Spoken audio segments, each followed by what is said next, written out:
Well, good morning. Just getting the muffler on there because it's a little windy here at Kirby Misperton on the morning of Thursday, 7th of December 2017. Now, over the last week or so, we've had some very interesting developments, and of course, last Friday morning, we were speculating as to whether or not Barclays Bank, trading as Third Energy on the well site behind me here, had actually fracked, having taken the gift of a heads up from the Department of Business, Energy and Industrial Strategy as to whether or not they had taken advantage of the loophole in the Infrastructure Act to actually go ahead and frack without Greg Clark's permission, pending that loophole being addressed.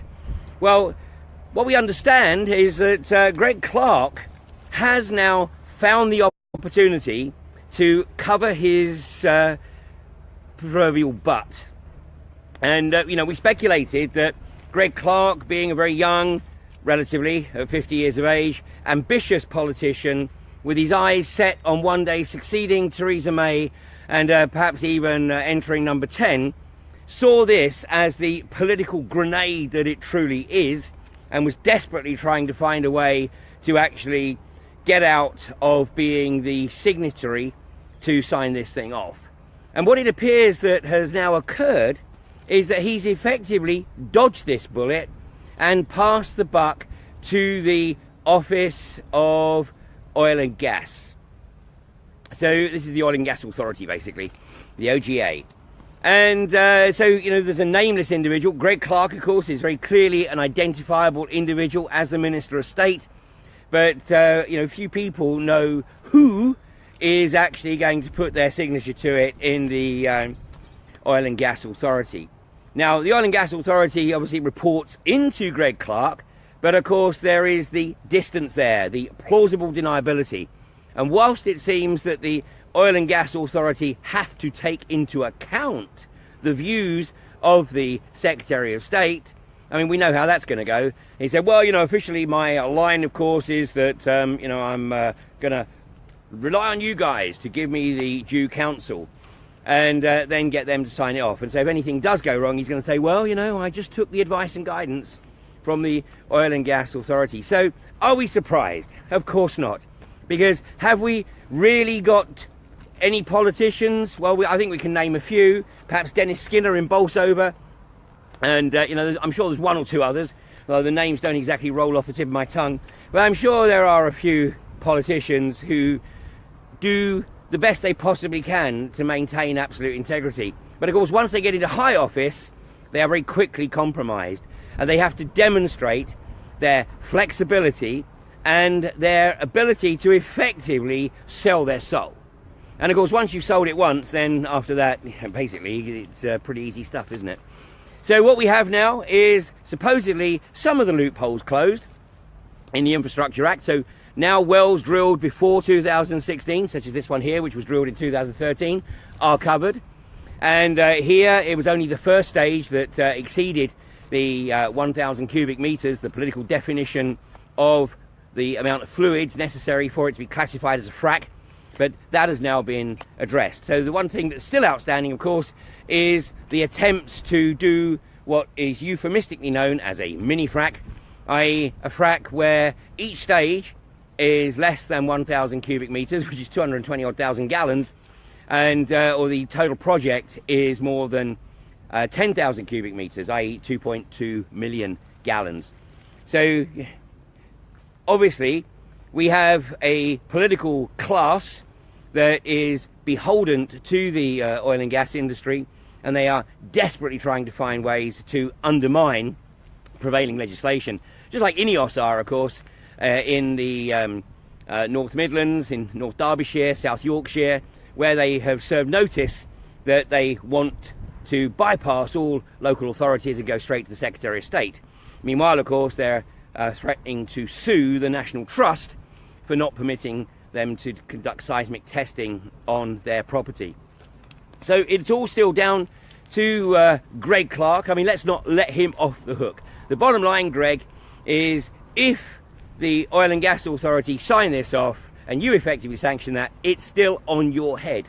And, I'm basically calling upon the anti-fracking community and all those who are campaigning in one way, shape or form to prevent this abomination from becoming established in this country. Never forget, it's Greg Clark. So regardless of what occurs in his political career over the next 20-25 years or so, hold him to account for this. Because if this kicks off here, it may take 10-15 years. It might. Hopefully, the problems would manifest sooner than that and get it shut down. But Greg Clark, being 50 years of age, is most likely going to have to live with the consequences of his, Oil and Gas Authority decision to sign this off here at Kirby Misperton.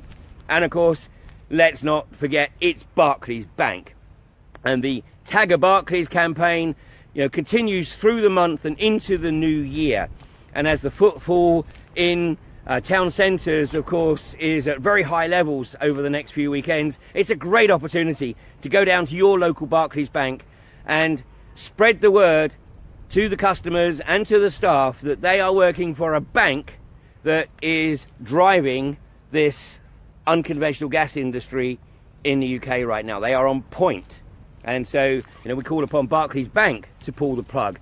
And we are seeing suppliers backing out. And, there was great action at Horse Hill last week where the site was occupied for some 60 hours before they were evicted with no arrests.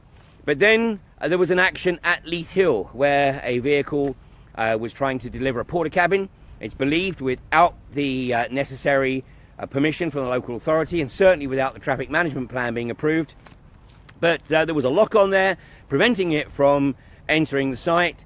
And when the delivery company, which I believe was Crossways, were contacted, they stated that they had no idea that they were delivering to a frack site and that they had simply been just given the instructions as to where to deliver it and hadn't done any further research. But now that they were aware of the fact that it was going to Europa's prospective frack site on Leith Hill, just outside Dorking in Surrey, they have announced that they are absolutely with the anti-fracking campaign and will not knowingly deliver to any site or any company involved in this abomination.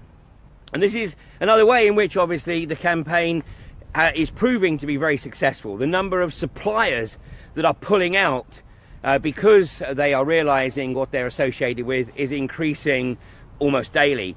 And of course, when INEOS publish their suppliers list, as they have to do under the injunction, then that's great, because it tells us who it is that we need to contact to encourage them to not be associated with this company. And of course, I call upon all other businesses that are anti-fracking to support those companies that have had the integrity to pull out.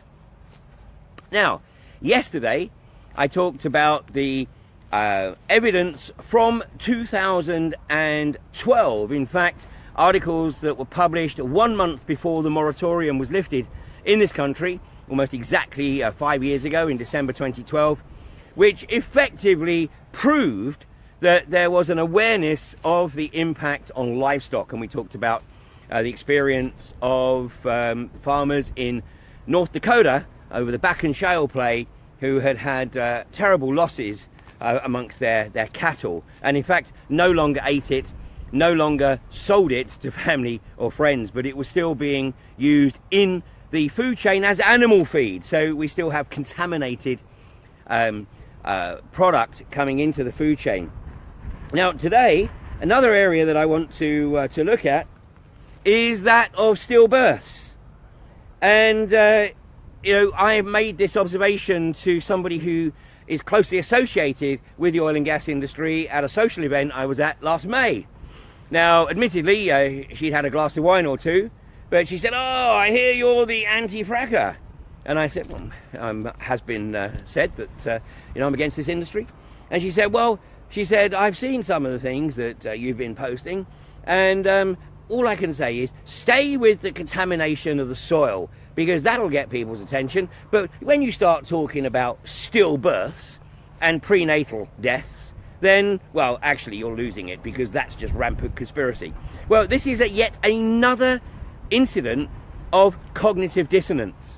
And it is amazing how the brain is able to compartmentalize and push aside facts if your income depends on you actually not acknowledging those facts. Well, we have a situation in the UK with the nuclear industry, and the high instances of leukemia, of cancers, of prenatal distress in areas of the UK where there is nuclear facilities. And of course the government for now 60 odd years has banked on the technology becoming available to deal with the contamination and to deal with the waste, and yet that technology hasn't emerged.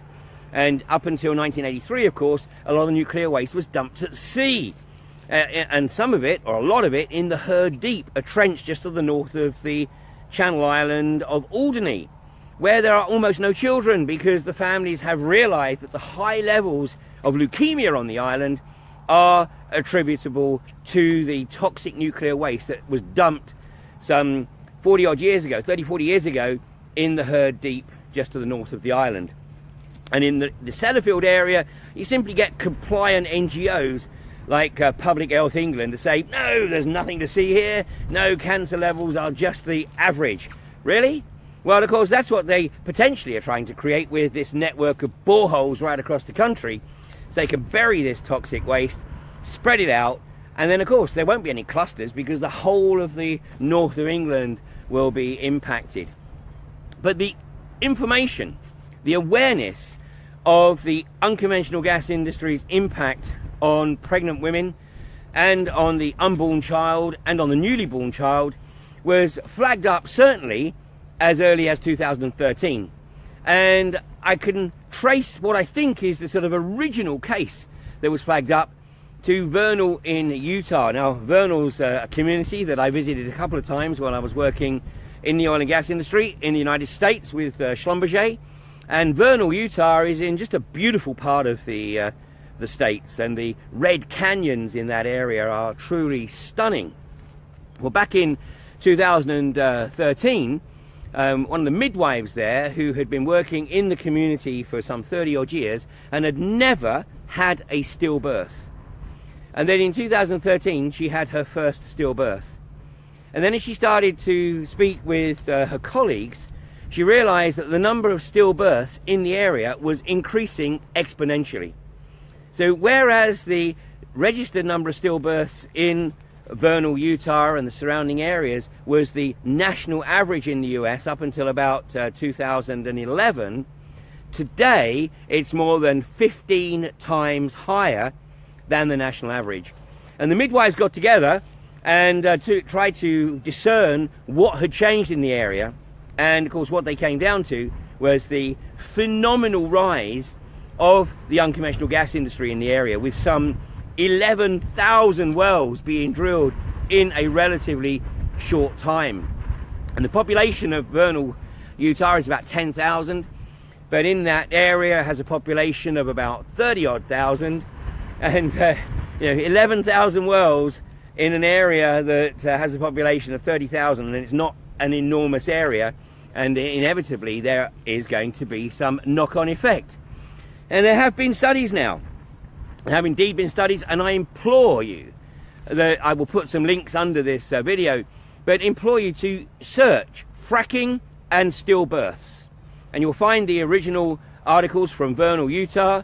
You'll see that it was reported in Newsweek, and then you'll see that reported in The Ecologist are the links to the academic studies which show that the carcinogens and the endocrine disruptors, as identified by Dr. Theo Colborn, and please, download the spreadsheet that was the life's work of Dr. Theo Colborn from frackingnightmare.com, and take a look for yourself at the horrendous impact that the chemicals used in this industry have on the ecology, on livestock, and on human health.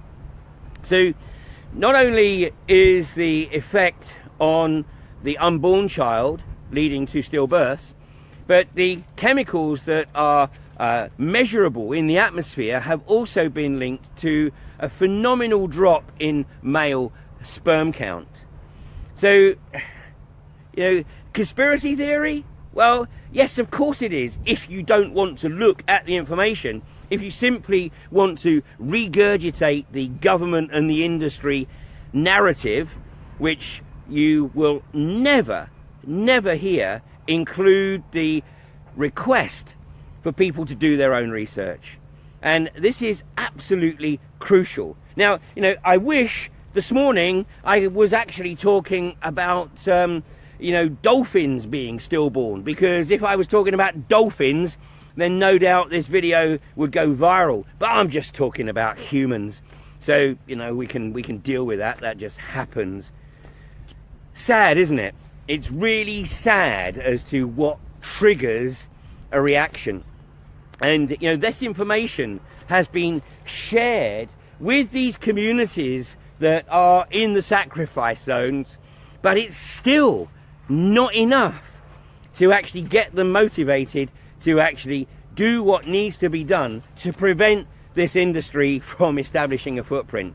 It's very sad. But on the other hand, I take my hat off to the establishment, because you have created a situation where people are in debt slavery to the point where, regardless of what's going on around them, unless it's literally right outside their front door, they will turn a blind eye or bury their head in the proverbial pile of whatever that's they've got access to. It's so sad, because the evidence is all there for everybody to see. And the anti-fracking community, unfortunately, it's a bit of an echo chamber, and stuff gets shared within the community, and within that community people are incredibly well informed.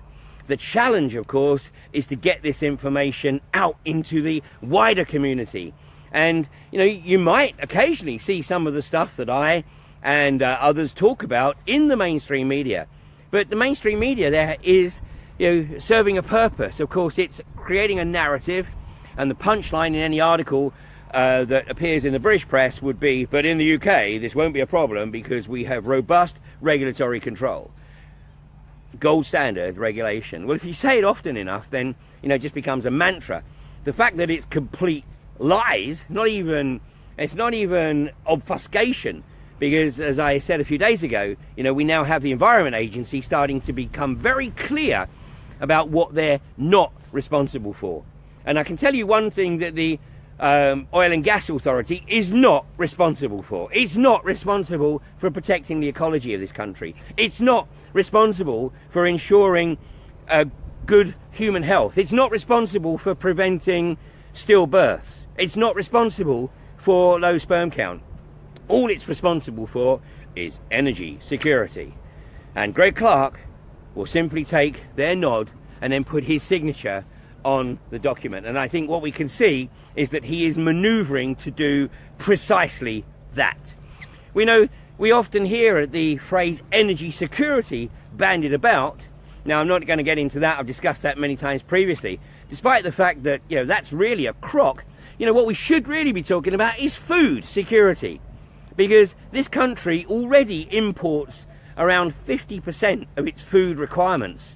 Despite, phenomenal, still prime agricultural land across, all regions of the UK. But if that land, when that land is destroyed, which it will be if this industry actually gets established, then basically the country will have no food security. The country will be beholden on its ability to trade with other partners. And yet we have the capacity to enhance the food security of this country with the appropriate support of the farming community. And of course, there's other aspects to that, like the excessive use of nitrates and so on and so forth. But hey, one thing at a time. In the short term, it's about protecting this land for the future use of future generations, so that the food security in this country can be sustained. 50% for me is not food security. And it's going to be a lot easier to import hydrocarbons in the dying years of a hydrocarbon-driven economy than it is to bring in food from goodness knows where, and also to try and maintain the quality of that food. You know, it's still not legal to grow GM crops in the UK and in many parts of Europe. But if we're reliant on imports, then obviously the quality is going to be somewhat questionable. And, you know, I don't know whether I mentioned this the other day, but I was looking at some photographs of Orgreave, which is just 33 years ago. And although the photographs are disturbing, and as we now know, you know, the military were drafted in to support the police during the miners' strike. But one of the things that strikes you about the photographs from 1984 is that everybody's healthy. No, you know, there's nobody that's overweight, nobody that's obese. So the quality of our food has already deteriorated dramatically in the last 33 years. And if this industry kicks off, then, you know, well, we're pretty much into the realm of transhumanism, aren't we? Because that's what it's going to have to be. Well, we've all to play for still, all to play for. Greg Clark still hasn't signed this off. The Oil and Gas Authority, as far as we know, haven't yet submitted their recommendation. It's still time to make sure that Greg Clark understands that he ain't going to get off the hook that easy. He's still going to be held to account. So let's do whatever it is that we need to do to try and prevent Barclays Bank from fracking this site here in Kirby Misperton, and then support the communities in South Yorkshire, in Nottinghamshire, in North Derbyshire, in Surrey, in Sussex, in Hampshire, and potentially in Dorset, who are all up against this pernicious abomination of unconventional gas exploitation. So let's see what unfolds. But ultimately, it's down to each and every one of us. This is not time to abdicate that responsibility, because, you know, those people who are aware or have even the slightest inkling of what could occur if this industry gets a foothold, then in 10 years' time, if there's a network of wells across the north of England and we're starting to see all the symptoms that we had all the foresight for from the US and from Australia and from Canada, then, you know, what are we going to do? What are we going to tell our children? You know, what were we doing when this industry was trying to get established in the UK? Thanks again for joining me today, and I will be back from tomorrow morning at 8:30 with the last live stream of the week. So thanks again, and please do your own research, encourage others to do their own research, and don't allow yourselves to be gonged. Thanks a lot. Bye now.